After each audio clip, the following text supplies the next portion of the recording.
அம்மா பேசுறது மட்டும் இல்லாம ஸ்கூலுக்கு போன் எடுத்துட்டு வரியா? நீ வாத்தியாரு, உன் கையில போன் இருக்கலான்றதும் நான் ஸ்டூடெண்ட் என் கையில போன் இருக்க கூடாதுன்றதும் அவ்வளவுதான் உனக்கு எனக்கு வித்தியாசம். நீங்க எல்லாம் உங்க போனை உங்க ஷர்ட் பேக்லயே இல்ல பேண்ட் பேக்லயே வச்சிருப்பீங்க. ஆனா நான் என் போனை உங்ககிட்ட இருந்து மறைக்கிறதுக்காக என் ஜட்டில வச்சிருக்கியா? நான் ஸ்கூல் விட்டு வெளியே அனுப்பிச்சிருவியா? டீஸ் கொடுத்துருவியா? குடியா?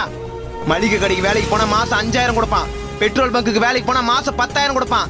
எந்த வாத்தியார் பாடம் எடுத்தாலும் கவனிக்க வேண்டிய அவசியமும் இருக்காது. கஷ்டப்பட்டு ஸ்கூலுக்கு வந்து படிக்கணுன்ற தேவையும் இருக்காது. டேய், நீ ரொம்ப பேசுற.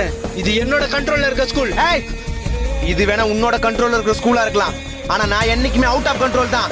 இனிமே நான் கிளாஸ கட் அடிச்சாலும் எக்ஸாம் டைம்ல பிட் அடிச்சாலும் ஏன் கணக்கு டீச்சரை சைட் அடிச்சாலும் சரி, எந்த வாத்தியாராவது கேள்வி கேட்டீங்க உடனே உரி விடுவேன். படத்துக்கு டிக்கெட் புக் பண்ணிட்டல, இதோ வந்து